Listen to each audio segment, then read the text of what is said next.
하나님께서 사용하시기 기뻐하시는 그런 종이 있는가 하면 분명히 하나님이 불러주셔서 하나님께서 세워주신, 그래서 이 민족에게 구원자로 하나님이 보내주신 사사이지만 참 하나님께서 사용하시는 것이 너무너무 힘든 그런 사람도 있구나.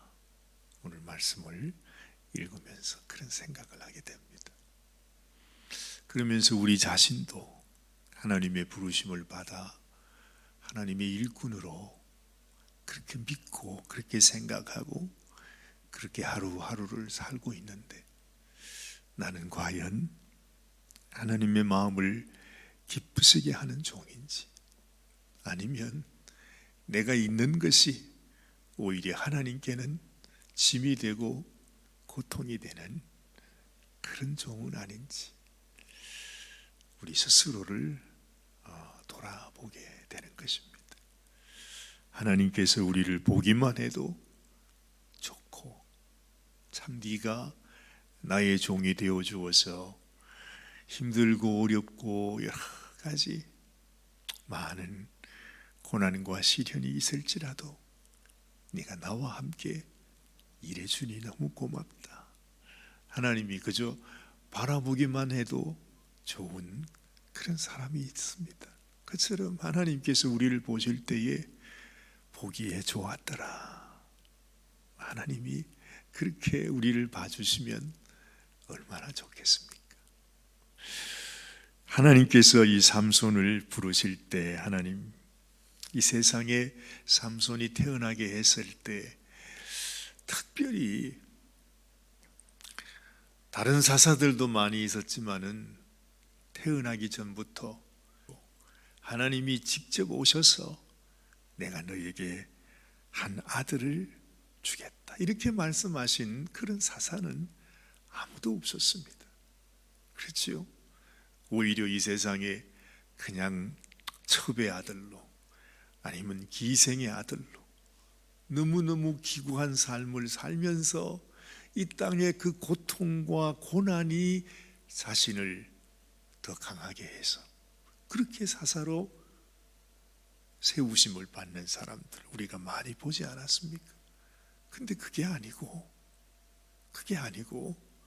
이 삼손이 태어나기 전에 오히려 고난과 시련은 그의 부모가 다 받고, 또한 그 부모가 너무너무 힘들고 어려운 가운데 그 부모가 나시린이 되어서 어머니가 그렇게 준비를 해서 거룩한 태가 되어서 하나님께서 허락하신 그 아들을 받았다 이 말이죠. 그렇게 해서 태어났습니다. 얼마나 영광스러운 일이에요. 이런 사사가 없다는 거죠. 그래서 제가 이 말씀을 이렇게 읽다 보면 참 삼손이 망난인데 그야말로 길들이지 않은 망아지 같아요. 여러분 만약에 우리가 망아지를 타고 간다고 생각해 보십시다. 예수님께서 이 땅에 오셔서 예루살렘에 입성을 하실 때 나귀 새끼를 탔다 그러잖아요. 근데 그 나귀 새끼가 아주 온순해서, 그래서 예수님이 탈 때는 내가 예수님을 내가 지고 모시고 가는구나 이렇게 생각하고 얌전히 가면, 아니 우리 주님도 얼마나 편안하게 잠시라도 앉아서 말이죠 그렇게 가실 터인데, 아이 나귀란 놈이 전혀 가만히 있질 못하고 막 어떻게 뛸지도 모르고 그러면 그 나귀를 탄 예수님은 얼마나 불안하실까요? 그죠? 모든 사람들이 다 보고 있는 그 와중에 만약에 예수님이 나귀를 타고 가다가 나귀가 벌쩍 뛰는 바람에 떨어지기라도 하면 그 얼마나 참 우스꽝스러운 일이 되겠습니까?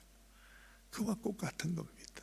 이 삼손을 보니까 하나님이 쓰시기는 쓰시는데, 아니 쓰신다기보다도 정말로 망나니 짓을 하고 있는데 하나님은 어떻게 하든지 그 와중에도 그래도 네가 내가 세운 사사다, 나의 종이다.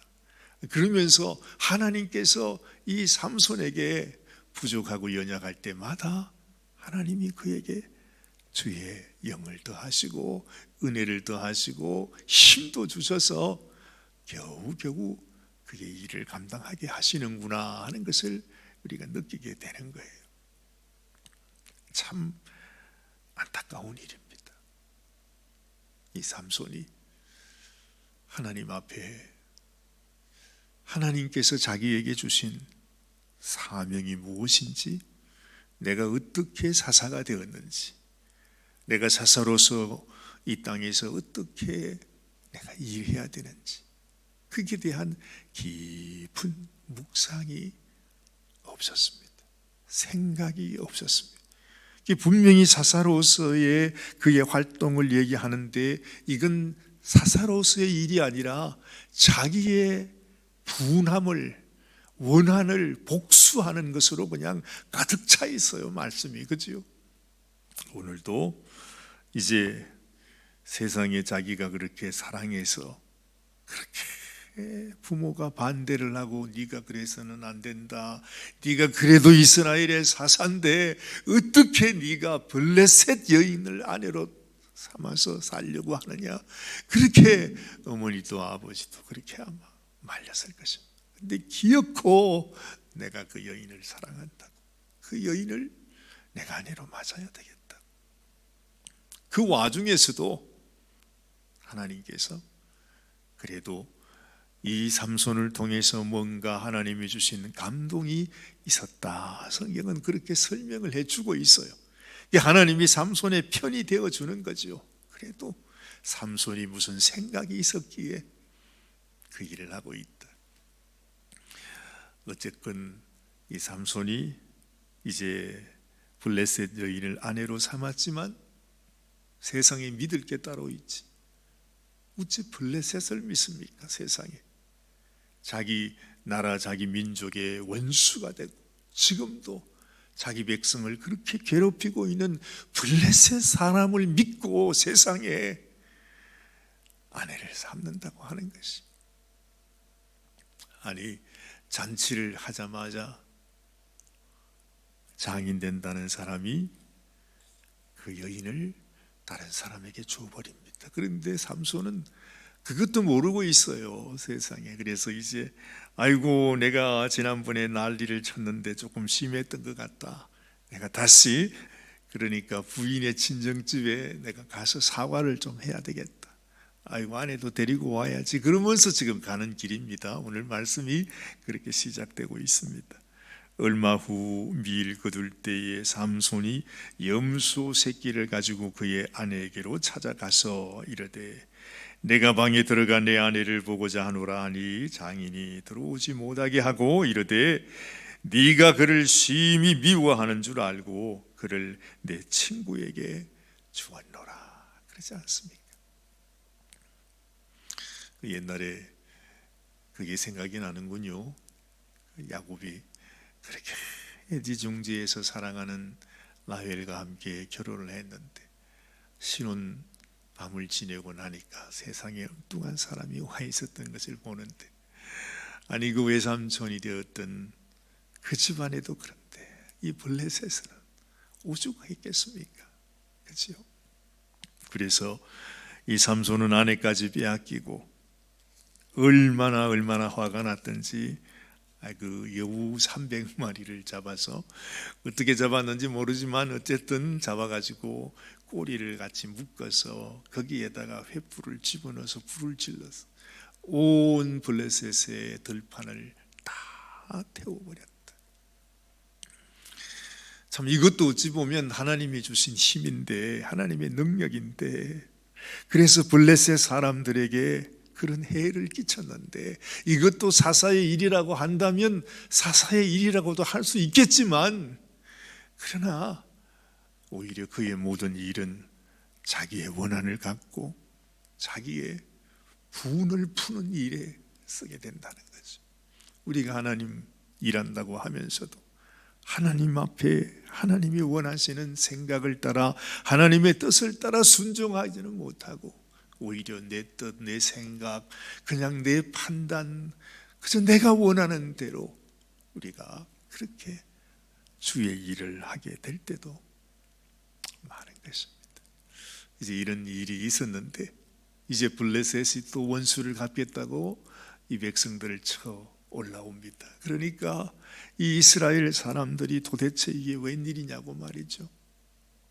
알고 봤더니 자기 사사 삼손이 이런 일을 했다는 사실을 알고 세상의 이스라엘 백성들이 이 삼손을 결박해가지고 그 백성들이 자기 사사를 결박해서 블레셋 사람들에게 넘기는 겁니다. 참 이것도 기가 막힌 일이지요. 자기의 지도자, 그래도 하나님께서 세워주신 자기들의 사사를 자기들의 손으로 세상에 그 사사를 붙들어서 적군에다가 네가 죽이든지 살리든지 하라고 말이죠. 참 이런 모습을 보면 우리가 영적으로 눈이 감겨졌을 때, 영적인 잠을 자고 있을 때 무엇이 옳은 일인지 그런 일인지, 내가 하고 있는 일이 도대체 어떤 일인지 전혀 분별을 하지 못하는 것입니다. 아무리 그래도 그렇지 자기 사사를 자기들이 지키든지 어떻게 하든지 그들에게 정말로 이 삼손으로 하여금 우리를 좀 도와달라고, 우리를 지켜달라고, 당신이 우리의 지도자니까 당신이 이 일을 해결하라고 그렇게 해야 될 건데, 이스라엘 백성들 3천 명이 세상의 삼손에게 가서 그를 붙들어가지고 이 삼손이 얘기합니다. 당신들은 나를 해하지만 말아달라. 그래 나를 묶어가지고 저 블레셋 군인들에게 나를 넘겨주되 당신의 손으로 나를 해하지 말라. 그렇게 약속을 받고 이제 가지 않습니까? 이런 와중에서도 하나님께서 또 삼손을 도와주셨어. 꽁꽁 묶여져 있었지만 하나님의 영이 임하니까 불탄 삶처럼 그것이 블레셋 군인 앞에서 다 끊어지고, 이번에는 이 삼손이 세상에 죽어있던 나귀의 턱뼈 하나를 가지고서 블레셋 군인 1000명을 죽였다. 그렇게 말합니다. 어쨌든 대단한 사람인 건 맞는데 정말 그의 하는 일이 얼마나 불안스러운지 말이죠. 그래가지고는 하여튼 또 막 내가 너희를 그냥 두나 봐라 하면서 턱뼈를 가지고는 막 일어나가지고 한바탕 싸웠는데, 싸워 보니까 1000명을 다 죽였어요. 오늘 여기 보니까 나귀의 턱뼈로 한 더미, 두 더미를 쌓았으며 나귀의 턱뼈로 내가 1000명을 죽였도다. 그래 죽여놓고는 보니까 자기가 또 지쳐가지고 말이죠, 목이 말라서 하나님 앞에 이렇게 말합니다. 하나님, 내가 죽을 지경이 되었습니다. 18절에 삼손이 심히 목이 말라 여호와께 부르짖어 이르되 주께서 종의 손을 통하여 이 큰 구원을 베푸셨사오나 내가 이제 목말라 죽어서 할례 받지 못한 자들의 손에 떨어지겠습니다. 사사기 이 삼손의 이야기를 통해서 삼손이 기도했다 하는 것은 여기에 처음 나옵니다. 세상에 지금까지 뭘 했는지, 주의 일을 한다고 블레셋 그 사람들과 함께 싸운다고 했지만 한 번 기도했다는 얘기가 나오지 않아요.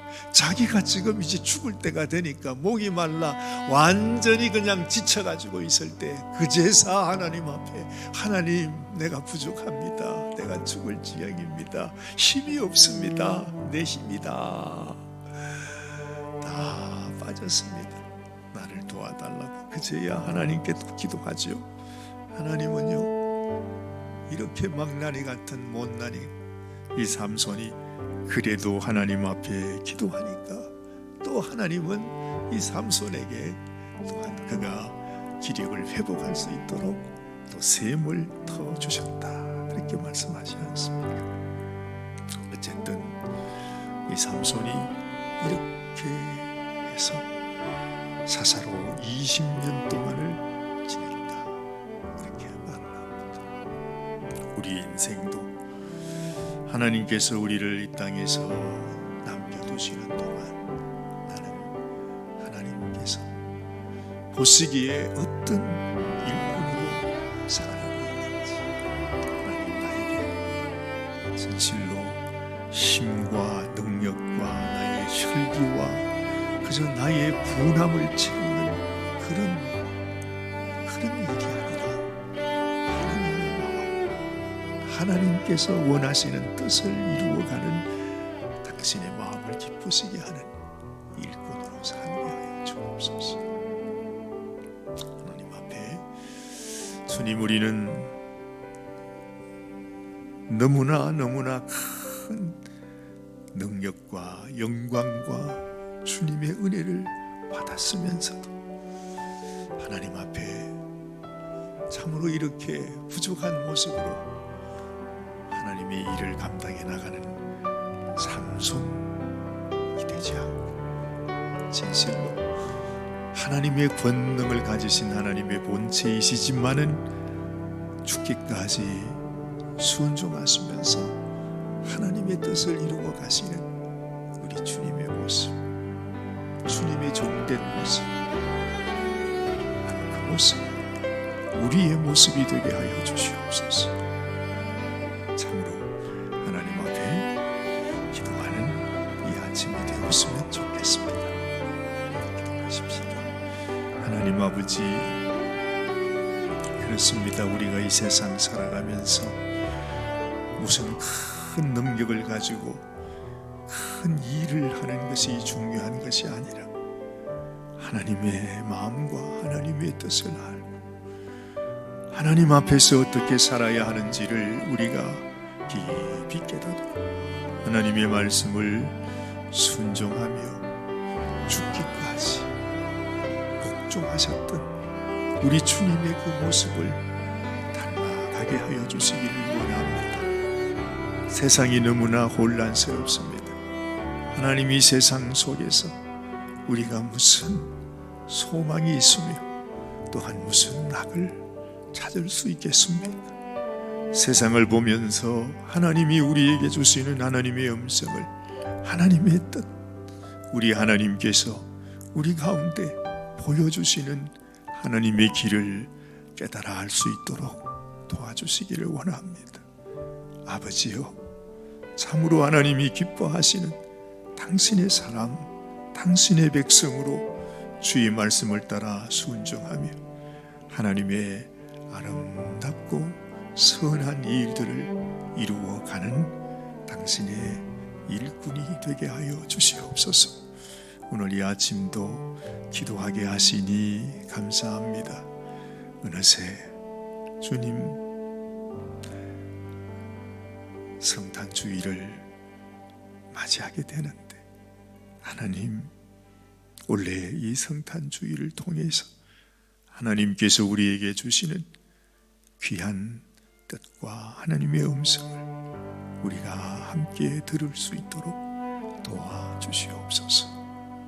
우리 모든 성도들 어떤 형편, 어떤 상황 속에 있을지라도 아버지, 우리를 찾아오신 우리 주님을 만나게 하시고 주의 음성 듣게 하시고 주의 인도하심을 따라 순종함으로 아버지 하나님 앞에 하나님의 백성으로 살아가는 귀한 당신의 귀한 성도들 되어질 수 있도록 주여 도와주시옵소서.